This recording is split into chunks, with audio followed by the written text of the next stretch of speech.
streaming on YouTube as well. Hi, Renoiretta. Yes, so the new link is working. So we're now streaming on Psychic TV International, and we're now streaming on YouTube and my page all of a sudden. Guys, I don't know, guys and girls and all in between. I don't know what's going on tonight. Metro. I keep saying Metro retrograde because that sounds cooler, doesn't it? Mercury retrograde has started tonight, and we've had nothing but major tech issues tonight. I do want to welcome you to an evening with Psychic TV. We had technical issues at the start, so we've just lost our guest again. Guys, anything's possible tonight. I'm going to try my best to give you an entertaining show, that's for sure. So we did start earlier, but it wasn't streaming to the Psychic TV page. I was only streaming to my personal page. Then I've started a new link, so hopefully people do come on to us. Hi Anna, hi Mina. Hopefully people. Let me just double check that it is streaming to my page. So we're having major tech issues. And our guest has just disappeared. So Renoiretta is our guest tonight. I'm excited to get to know her, but she has just disappeared. So Grand Rising. So not sure. Yeah, so production, Anne-Marie, who's lovely, helping me in the background. Originally it was 3 before, so it was the same as always, but for some reason it wasn't streaming to Psychic TV. It was only streaming to my page and YouTube, and now it's streaming to all 3. We think our guest is coming back, which is fantastic. Bear with us. Like and share this page if you possibly can. God knows where it's being shared to at this point. We're reaching somebody, so thank you for being patient. Thank you for being there tonight. It is absolutely full on energy tonight. So get yourself some popcorn, get yourself comfortable. We're going to just go for it. It is also a new moon in Australia as well, so anything is absolutely possible.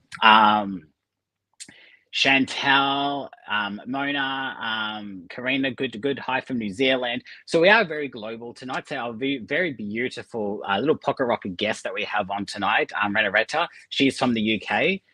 So we're going international tonight, which is very exciting. I'm excited to learn about her gifts, where she started, where she's come from, and just get to know her on a deeper level as well. So I'm excited for that. But again, welcome to this crazy unscripted night that is Psychic TV. This is Thursday night. I am your host, Michael Dimarco. And if you are wanting a reading, you can go to psychictvinternational.com. We do have Blessed Beth on pin 9150, Louise on pin 9121, and currently Norm Baker available on 9810, but the absolutely chaos is here tonight. So yes, so thank you, Anna, for mentioning that. Hi, Lulu, you're all jumping on now, which is fantastic to see. And there goes my ring light. We are off to just, you know what, anything's going to happen tonight. Let's just go with it. Let's not ask any. Actually, if you want to ask questions, please do ask questions. So there's no psychic readings tonight. There for Saturday night with Harry T on a Saturday, if you want a psychic reading. Tonight, it's more generalized spiritual, educational type questions that Renoiretta and I can help answer for you in regards to how you like to ground, how you like to protect, or anything that you think Renoiretta might be able to help you with. She'll definitely try her best. Hi, Andrew. Good to see you. So we have started a little bit late tonight, so we'll make up for time. But thank you so much for jumping on. We're definitely hitting the ground running. I'm going to bring our guest of honor tonight. So please welcome the actual beautiful Renoiretta. Hello. Hello. Am I on? Hello. You're on. We're here. Sorry, you've been having technical problems. There must be something in the air. Sorry about the technical problems, but you think they're fixed now, are they? They're definitely fixed. I know Mercury retrograde started today, so I'm not surprised that there's tech issues. Yeah, well, that's it. I think there's some gremlins in the works. That's probably what it is. Some gremlins at play. But better late than never is what I always say. You know, it's better late than never, isn't it? Exactly. So yeah, well, I'm pleased to. Yeah, better late. But anyway, hopefully, maybe it's the aliens. They're intercepting the internet with Mercury retrograde or gremlins in the works. I think so. But I know that the Mercury retrograde. Definitely. Let's get started. I know that Mercury retrograde can cause some problems. Yeah, definitely. So let's get on with it because we don't want to waste any more time. So let's start with you. What kind of psychic are you and how did you start? Well, I started really just naturally. I mean, I was actually born, psychic really. So I've always been this way. But obviously, when I was a child, I didn't fully understand what it was, why I sort of got messages or deja vu, dreams, premonitionary dreams. I'd often meet people and, I felt that I'd known them before, which they call deja vu, or I'd go to places and events and I'd already seen it in my dreams, maybe a month before or a week before, or sometimes just a day before. And it started off with more sort of a light-hearted things, just like if I was going to a birthday party or to a concert or just, everyday things, like just going to the shops and, also the seaside. And then it got sort of more like warning dreams, like sometimes I even had premonitionary dreams of death. Like once I actually had a dream that my cat was knocked over. And then a couple of days later, it actually happened in reality. So that's when I started realizing that actually it was a premonitionary ability that I've got, which can be used for, just general everyday purposes, just for sort of generally tuning in with the cosmos and what's going on in my own and other people's lives, for more sort of fun things or just, everyday sort of enhancing your life and helping other people. And then I realized it can also be used for more serious issues, to actually even try to perhaps even prevent bad things happening. Which obviously you can't always prevent it, even if you have a premonitory dream, which sadly I didn't get the chance to prevent my cat being knocked down, which sadly And did how did die. you, Jody. when all this was happening, in regards to like the dreams and things like that, when did you start to realize the difference between they weren't just dreams, but they were premonitions? Um, Really sort of quite early on, really. I mean, I think I was about sort of 3 years old when I started realizing that there was something which I could see that other people couldn't always see. It wasn't so much hearing voices. I mean, occasionally I may hear some sort of whispering, but it's not so much clairaudient with the hearing the voices. It's more to do with visions. I actually get visions, like mostly in my dreams. It's a bit like, I don't know if you've heard of Edgar Casey, but he was called the Sleeping Prophet because he was actually alive some years ago. He passed away some time ago, but he was one of the most well-known people sort of in the UK, of having sort of dreams about things before they happen. But he used to see it more, not so much daydreaming, it's more when he was actually asleep, in a deep state of sleep. And that's the same with me. It's usually when I'm asleep. I mean, another time I've seen things happening, like, for instance, I've seen a ferry boat sinking in my dream. I woke up once and there was a Townsend and Torrison ferry boat, which had actually was sinking and it was sort of on the news. And I actually saw it in my sleep while I was asleep. And I woke up sort of feeling that I was there. And when I put the news on, it was actually the same on the screen as what I'd seen in my dream. It's the same with the two towers in America. I went downstairs one day when I was at my mum's house, some years, when it happened. And they were watching the television. And I said, have you heard about the two towers? And they said, what two towers? And I said, the ones that have been bombed. And they said there hasn't been any two towers bombed. And then when I checked on the news, it hadn't happened. But then it happened the day after. So it's things like that. I often have premonitions of quite major events that are going to happen. And sometimes Has they're it ever nice things. scared you? And sometimes it is a bit scary, yeah, because I think, is it me imagining it or is this really going to happen? But I do actually get quite profound, visions, even about the things that are going on at the moment in the Middle East. I've had, I won't go into too many details because of it's obviously a bit of a sore subject with many people and it's a sensitive issue. But I have had various issues in my dreams where I've seen things happening and then I've seen it on the TV the day or a week after, or just feelings about things that are going to happen out there. But I won't go into all the details because, I know there's a lot of politics and things going on and I don't want to go into that level of things in a reading, talking about readings. But I do often get inclinations of things that are going to happen, and I do. I would say sort of similar things really to what Nostradamus has, sort of had visions of things. I get similar visions to that, of what's going on in the world at the moment. So basically that's when I realised, but I suppose I was more sort of like early teenage years before I started really fully comprehending exactly what was happening. But lucky enough, as I've got family members who go to spiritualist churches and things. And in fact, my grandma, Gertrude Franklin, her name was, and then she got married and her name changed to Norris. But Gertrude, she was my nan, and then my great nan was also called Gertrude, and they were both the founders of the Spiritist church near to where I live, and it's still going now. But obviously, there's different people running it now, and there's quite a few different Spiritist churches around this area where I live in England now. But the thing is, in the Kent area, I'm living in the Kent area at the moment. I've also got Scottish family and Irish family as well. On my dad's side, who are also sort of, some of them are sort of interested in spiritualism, some of them aren't. But the ones that are interested have also sort of got involved with spiritualist churches in Scotland, Ireland, doing Yeah, healing. cool. So let me ask about your gift and the dreams that you get. How have you helped others with that, or do you find that sometimes you can't? And how does that make you feel? Well, I mean, there's people, without going into too much personal information because of their privacy, but some family and friend members of mine have had like relationship problems, and I've had dreams about it, like sometimes warning signs if something bad was going to happen. So I've tried to sort of let them know, to let them know gently. I have to try to be a bit tactful, so I don't scare them or upset them. But for instance, a male family member of mine had problems with a partner, and I had some dreams about things happening there, which I won't go into the details because of privacy, but it wasn't a nice situation that he was in. So I had to try and warn him about this person.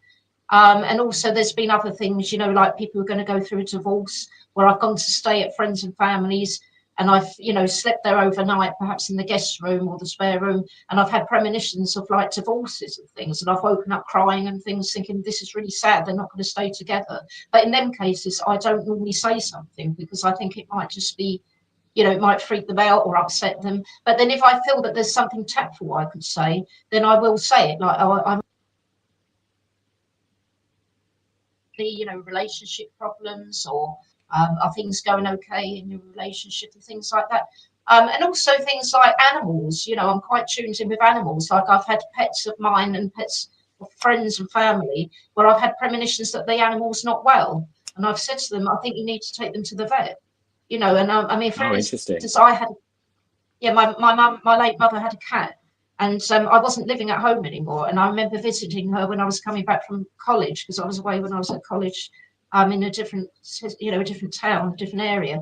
And I remember coming back to visit my mum once, and I looked at one of our Siamese cats, and I said, "That cat's not well. There's something wrong with him."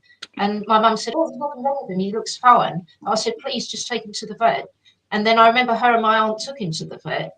And then they found out he'd actually been poisoned because someone had been putting down rat poison.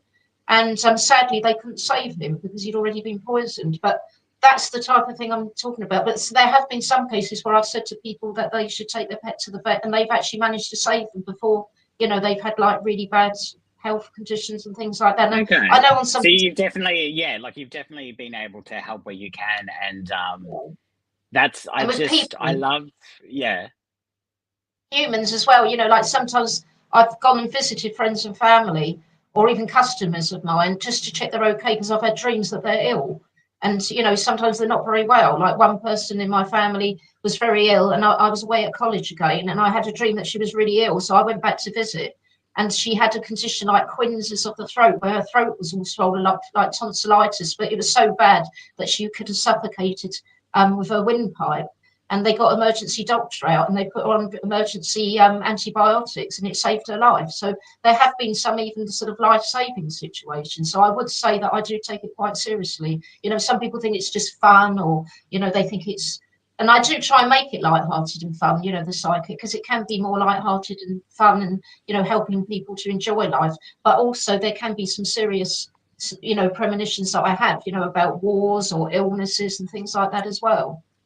And how do And you natural. lightly present that to someone, or like when you are getting the more darker, sort of more negative sort of messages that are coming through? How do you sort of present that without sort of scaring, or trying to keep it as soft as possible, if that makes sense? I just have to be very tactful with people, and try and tell them without scaring them. I don't really often tell them everything because I know it might be too much for some people to cope with. But, I have to keep some of it sort of zipped, as they say, because I have to be selective in what I say to people so that it doesn't scare them or freak them out because I often know a lot more than what I actually tell people for that reason. But I see good things as well. I see very good things. I see nice things, visions of people getting married or people winning, some trophy in sports. Or I often get images of people going away, traveling to lovely locations, going on holiday. And I often say to people, have you got a cruise booked anywhere? It's like some people I know, I've seen them going on cruise liner ships, and I've had visions of them going to really lovely places, like tropical places and things. And some of them have said, oh, yes, we are actually booked to go there. And I've said to them, oh, I think you're going to have a really nice time because I've actually seen them there on a boat in this location. Or sometimes, people might be worried about a family member or a friend or a partner. And I'll say to them, I think they're okay. I've got a message coming through from Spirit that this person you're worried about is okay. They're going to be okay. And I don't have to go into detail, whether it could be to do with their health, it could be to do with financial problems, it could be family issues, work, whatever it is. I pick up, whether it's going to be positive or negative outcomes with people and situations. And often I see places that I've never been to, but I see them before I've been there. And then when I do arrive, I think, oh, I was here in my dream. So I feel like I know the place, I feel like I know. And people, I often meet people and I start having conversations even with strangers, that I might meet at a social event or on the internet. And I start talking about sort of their life. And then I start saying things about them. They say, how do you know that about me? How do you know that? I haven't told you that. How do you know that? And I say, oh, I don't I know. must be psychic. So, I love that. I love that. Just, yeah, definitely pause there for a sec because I know you love to chat. I just want to let everyone know who is watching. We're not doing psychic readings tonight. But if you do have any generalized spiritual based questions that you want to ask Renoiretta, you definitely can. While we've got her, she's got a wealth of knowledge by the sounds of it. And I actually really do love the uniqueness of your gift. So you talked a lot about dreams and you see a lot of things when you dream. Um, do you ever just have a normal dream, or is it always a premonition? Like, do you have a day off? sorry, I didn't catch that. Do I ever have a? A day off, like, or are you always having premonitions in your dreams? Most days I have them. I mean, I wake up evidently 3 o'clock, especially 3 o'clock in the morning, is the most spiritual time. And they have to message. They say if you've got a gift, like people like us have with this psychic ability, you often do wake up at either 3 o'clock in the afternoon if you're having a nap, or obviously 3 o'clock in the morning if it's night time. And I do find that often happens. I often, whatever time I go to sleep, I often find I wake up at 3 o'clock, whether I'm having a sleep during the night or whether I'm having an afternoon nap. I often wake up around 3 o'clock. And that's usually when I feel that I've had a message. And now I actually look it up in my dream book when I wake up if I don't know what the meaning is, because there's different, some people, you've got like psychological views of why people might have dreams. Then some people say it's a biological reason, and then others say it's a psychic reason. So I tend to look at all three possibilities. Is it a biological reason, something I've eaten that's made me have a funny dream? Is it psychological, something in the back of my mind, or something I've seen? Or is it actually a spiritual message? But in a lot of cases, I would say I think it is spiritual messages, definitely. And if I don't know what the meaning is, just by my own knowledge already, I look it up in the dream book and interpretations, and sometimes I even write it down so I don't forget it, because it's quite sort of vivid, my dreams as well, quite vivid. And I've also, I don't know if you've heard of astral projection, but I've actually done astral Yes, I projection. I have. did it. Yeah. Wow. There's people on social media and that who actually do courses in it, but I taught myself how to do it, where you can actually, in case viewers and that don't know what astral projection is, just in a brief sort of reiteration of it, it's basically, the idea is that your spirit is connected to your body with an invisible cord on the astral plane, like a sort of a spiritual link. And when we're asleep, they say many of us actually, our spirit temporarily leaves our physical body, to the other astral realms or dimensions. But because you're attached on the cord, it's not like you're going to permanently stay in the spirit world and it's not your time to cross over. But obviously when people pass away, then the cord eventually becomes severed and you stay in the spirit world and, you know, whatever dimensions there, or perhaps come back reincarnated. But whilst you're in the living body, you know, your spirit's in your mortal body in one incarnation, you will sometimes, in fact quite often in most cases for a lot of people, whether they're aware of it or not, while you're asleep, you do have these astral flights, which is where you can actually go into sort of other points of time and space and see things in the future or from the past, or you know, visit places, because you're not in a physical limited body. Your spirit is actually in an astral realm. And I do believe that. I don't know if you believe it, but I believe that that is a strong possibility, because from Oh, experiences I've definitely, had. definitely. How did you, because you've talked a lot about your experiences and just all the gifts and stuff that you do. How did you learn? Did you have a mentor? Did you self-teach yourself? Yeah,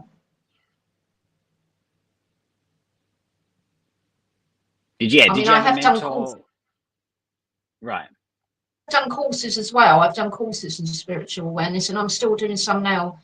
You know, when I get the chance, because I'm always interested to learn more. But also, it's just a natural ability in my family as well, because my family's, and one of my aunts, who was my late mother's sister, she was very much into sort of mind, body, spirit, and holistic things and spiritual. So basically, you know, she used to go to spiritualist church as well. So because I've been brought up in that sort of environment as well, not all my family members, but just, you know, some family members, and even the family members who aren't actually practicing it or actually doing it as, you know, they're sort of getting involved in their life with it as a job or even as an interest, they still say that they often get premonitions. So I think it is something in my family that a lot of us do have this sixth sense, is what they call it, don't they? Third sight. Yeah. I mean, in fact, they say everybody's got the ability to a certain extent, because it's the sixth sense is something that everyone is born with. But because of the modern world that we live in, and because it's so sort of practical, a lot of people cut off from the sixth sense and deny it. So they're sort of out of tune with it. But everybody has got the ability. So everyone's got the gift to have third sight and sixth sense. But What would some you say to people those may that naturally. are out of, yeah, what would you say to those that are out of tune because of modern technology? How do we get back in touch with that sixth sense? I think being open, you've got to have an open mind. I mean, if you've got tunnel vision or a narrow mind outlook, you're going to cut off the sense of the sixth sense, because it comes from a non-physical sort of dimension, as it were, because it's a non-physical sense. Because, you know, the five senses are sight, sight, hearing, taste, smell, and I think they're the main ones, aren't they? It's seeing, And touch. hearing, tasting, and smelling. That's it. That's the five. And of course, the sixth sense is not a physical sense. So that is why people need to be sort of more open, relaxed about it, because that's why children often see things. You know, they say children and animals can see ghosts, and they can often get premonitions and hear, you know, ghosts talking to them, things like that. And some people try and say, oh, you're imagining, you know, you're imagining your imaginary friends and this. But actually, a lot of children do actually really see ghosts or spirits and hear them. And, you know, animals too, which is why dogs and cats in particular often, you know, freeze or start barking or hissing if they feel that there's a bad spirit, or even a good spirit. They might sort of feel confused or a bit scared. And that's why they're more open to it, because their minds aren't sort of closed off to it. They haven't been brainwashed, I suppose you could say, to not believe in it, because the mainstream society does tend to sort of brainwash people a bit to think that it's all a bit of hocus pocus, or, you know, it's people's fanciful ideas and it's not real. But the fact is, these people are really sort of doing themselves a disservice by thinking like that, because they're actually cutting off one of the most important senses that we're given for survival. Because it's not just the physical senses, the sixth sense is actually really important for survival. Because, you know, if you was living out in the wild, you could have a premonitory dream of a predator and it would wake you up before the predator got there, before you heard it or smelt it or saw it or sensed it with your physical senses. And that's why animals often can tell when there's impending danger, you know, like cats and dogs and other wild animals. They can tell when there's a predator around and things like that. And it's there for survival. It's also there for good things, you know, to try and enhance your relationship so that you can sense how other people feel, you know, like an empath. You can sense other people's emotions or feelings or their vibes. So you can sort of help people who might need help, or animals that might need help. So I think it is an important sense that people should try and develop or keep active and not close it down. But I know that because we live in a very material world, we're spirits in a material world, and sometimes the material world often takes over from the spiritual side.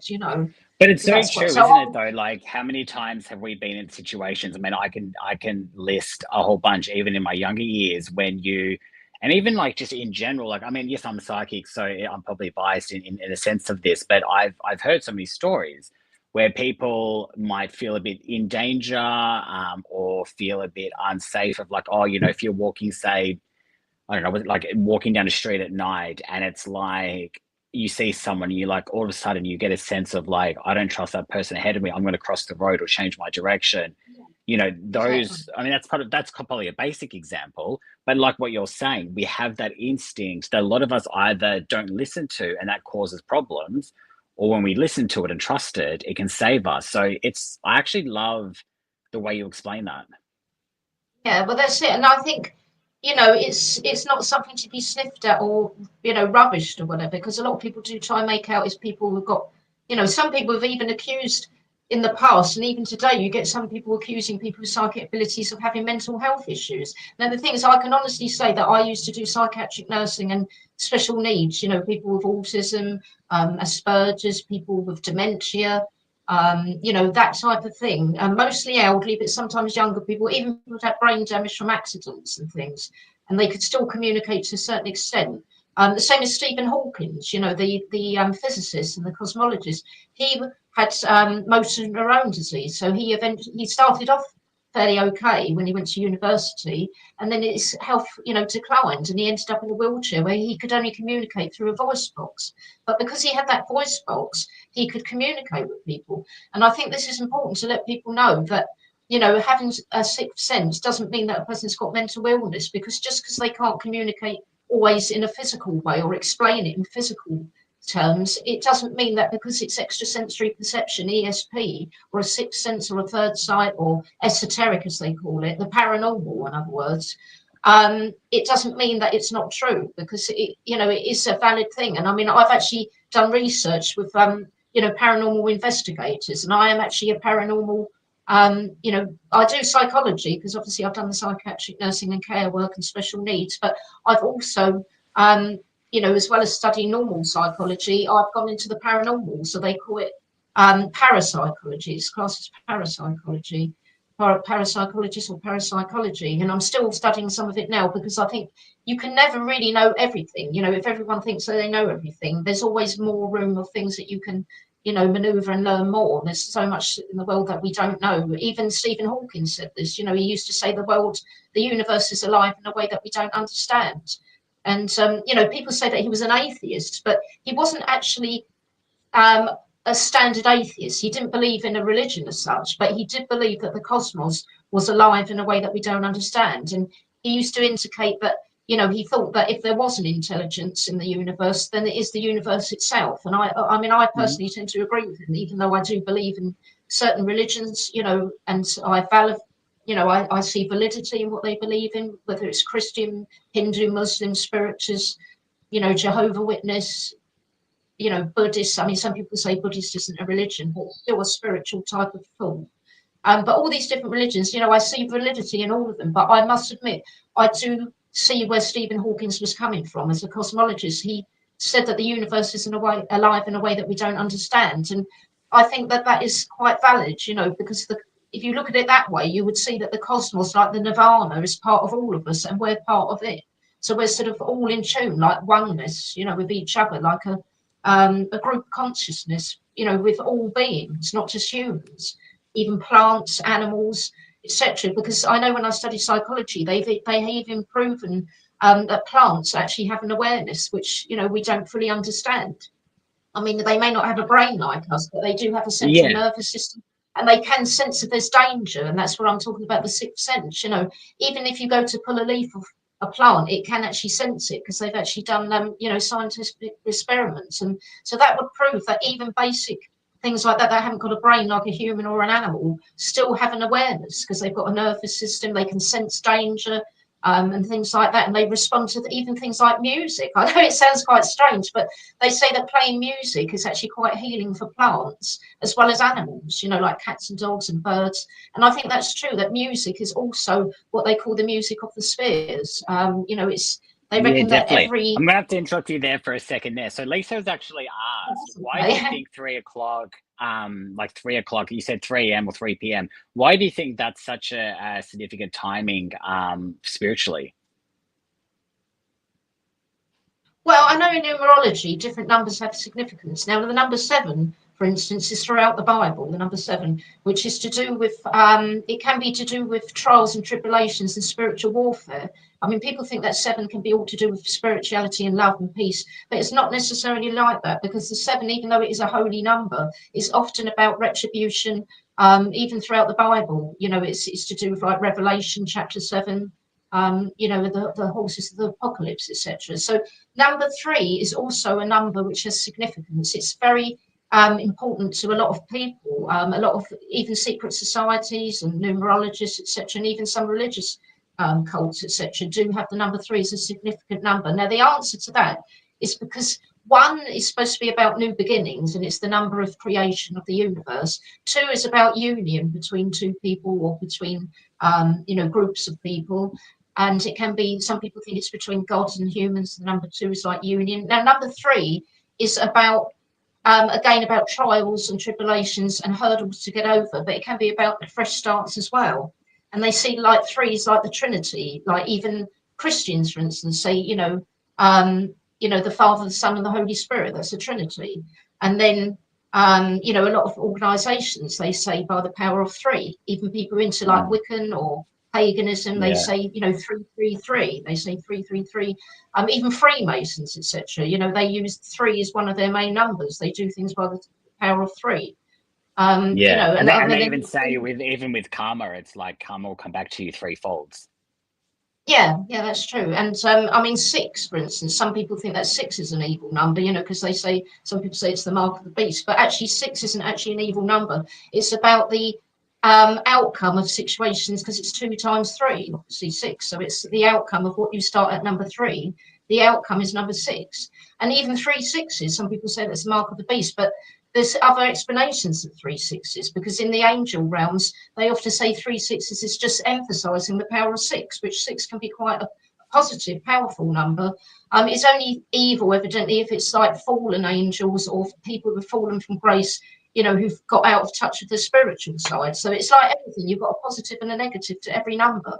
It's the same with the tarot cards. You've got it up the right way, you've got the reverse meaning. It's like everything. It's like the Bible. If you read it back to front, evidently it's supposed to be the anti-Bible. If you read the Bible back to front, but if you read it the right way, then it's meant to be more holy. And it's the same with everything, really. You've got a positive and a negative, but you need both. It's like light and dark. You can't have one without the other. You have to have positive and negative, cause and effect. And it's getting this Definitely. balance. Let me ask you. I'm quite interested. I want to go back to your psychology and all the many things that you've studied and continue to study.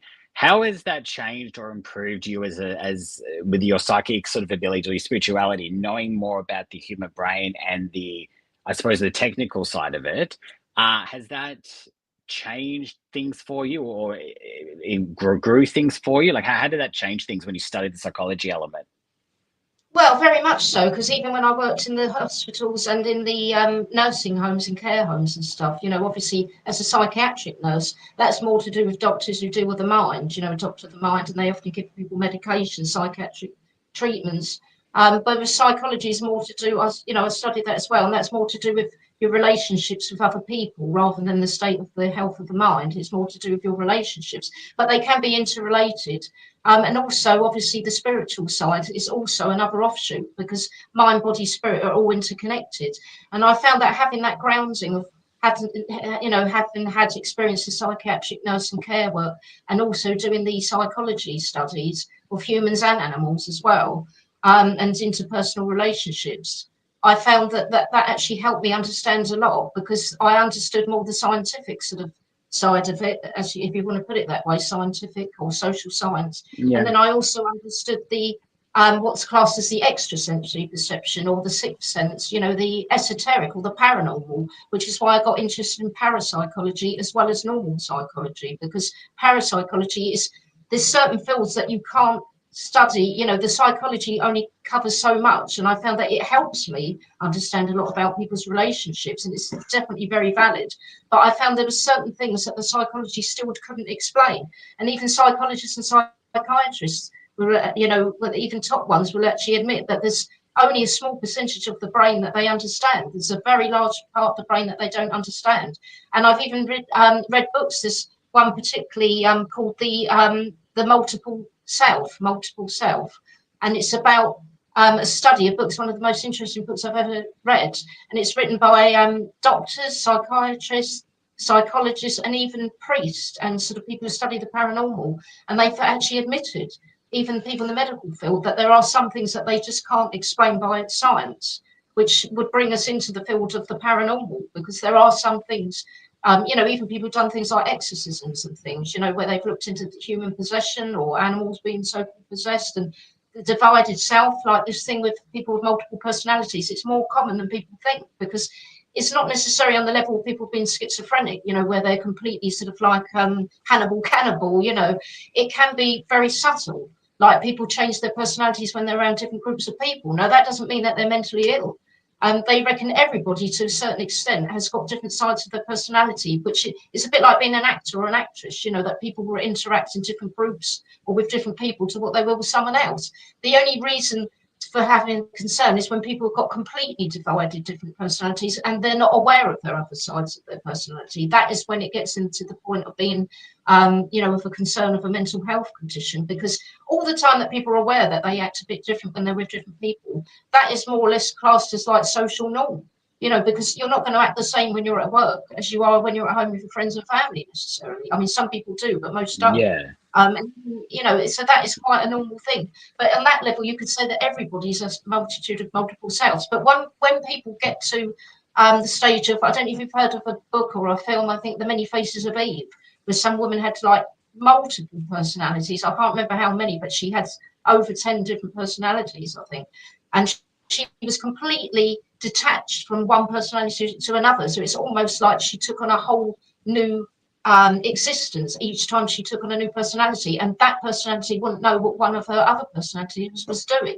Now that's when you would call it multiple personality, like schizophrenic. Yeah. Let's bring it back onto you though, because we're getting to know about you and not about other people. So what I want to ask, going back to because the people are questioning and really interested in the 3 o'clock time frame. Yeah. I know you explained about the 3 and all of that, but some people are calling it the thinning of the veil as well. I don't know if you've heard of that term or what your view. Sorry, what's this? Thinning of the veil. Thinning of the veil. Have you heard that Yes. at 3 o'clock? Yeah. So what's your view on that with the thinning of the veil at 3 o'clock and your sort of understanding or experience on that? Well, evidently at 3 o'clock, the veil between this dimension and the spiritual dimensions is actually at its thinnest. It's a bit like Halloween, you know, Samhain, or some people pronounce it Samhain or Samhain at Halloween. That was like the Celtic. It used to be the Celtic New Year, because you had All Hallows Eve, which was Halloween, and then you had All Saints Day, which is the 1st of November. And it's the same idea at 3 o'clock in the morning. It's like Halloween. It's the time of day or time of year. But this obviously is on a daily basis, the 3 o'clock thing, where the veil or the dimension, then the invisible wall, as you put it, between us and the spiritual realms is at its thinnest, which is why a lot of people may see ghosts at that time, or hauntings become more active, usually around 3 o'clock. But it doesn't mean it's necessarily, you know, evil. I mean, there can be some poltergeist activities and things like that, but often it's a good thing, 3 o'clock, because they do often call it God's hour. So it's usually when, if anything, it's a more positive effect at 3 o'clock, where you may get visionary dreams.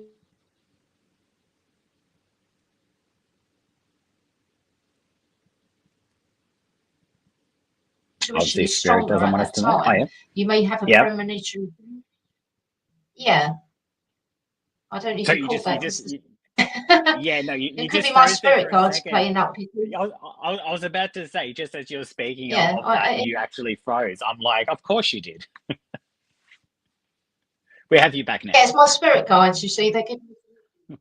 because I knew that my spirit guides were around me. Because this morning when I was actually up, just before 3 o'clock, actually, I was up quite late, and I went to bed just before 3 o'clock this morning in the UK because I couldn't sleep. And actually, something, I won't go into what it was, but there was something connected of a spiritual nature that actually happened with something that was on my wall, which actually threw itself down. It's as if an invisible hand pulled it down. It was stuck on my wall, something to do with somebody I know, of a spiritual nature in my family, and it was on my wall stuck up with blue tack in my living room. And I was actually getting ready, for this today, and I thought I'd get a few hours sleep. And just before I went to bed, when I went into my living room, it was literally, I heard like a rustling noise, and I turned around, and I can actually swear it was literally like an invisible hand was pulling a piece of paper with something written on it off my wall. And I stared, and I thought, I can't see a spirit there, but I knew there was one there. I could just sense it, but it wasn't evil. It wasn't bad. I think it was a spirit guide giving me a message. And I can tell you what some of this thing on the wall said. It said something about, if you smile, it makes it makes it a happy place. Or it was words to that effect. A smile makes everywhere a happier place. And I think that was my spirit guide telling me that even though there's sad things going on in the world, and I know a lot of people have got problems that I give counselling and readings to, and I mean, I've actually got a funeral coming up tomorrow that I've got to go to myself. I won't go into who it was, but I told you earlier anyway. And also, there's other people I know who've lost people. And yesterday, I heard the sad news that Ozzy Osbourne, the singer who I was actually a fan of, has died. So my thoughts go out to him and his family, Sharon Osbourne, and I wipe a tear away from my face as I say this, because I actually, I really took my heart just go out to them, because I knew that he wasn't well for a long time. He had, Parkinson's conditions and other things. He's had operations and things. And I actually even had a premonition about him passing away, actually, because I was thinking about a funeral that I've got to go to tomorrow. And today I'm arranging things with flowers and things, and trying to get cards and things. But it's not Ozzy Osbourne, somebody else. But I actually also thought about Ozzy Osbourne this actual very week. And I actually thought, I wonder how he's getting on. Because even though I didn't know him personally, being a fan of his, I do follow him and the Osbournes and that, on social media, etc. And I actually had a thought. I actually thought, well, I know he hasn't been well. And I just felt there was something up with him. So when I found the news that he passed away, even though I was a bit surprised that it had happened that particular day, or well, the day before, because I found out the day after, I still didn't feel that surprised, if you know what I'm saying, because I knew that he hadn't been well, and I had been thinking about him and even playing his music this week. I'd actually been playing some music by him, so I actually did feel that there was something going to happen to him. So basically, and I love that. I love that you can be tuned into things like that, and I love how your gift works, and just the stories you have to share. We are kind of running out of time tonight, so if you could give everyone who has a similar, and we've got some technical issues as well, but for anyone that's going through something similar to yourself, who have dreams and have that sort of premonition type gift, what advice would you give them in finding comfort and being able to gain control over it? I would say, like, really write down your dreams, and don't be afraid of them, because even if they seem scary, there's a message. And get yourself a dream book, because some of these dream books come from the sort of psychological view, but most of them now are integrated with mind, body, and spirit, like the ones that I study in the dream books.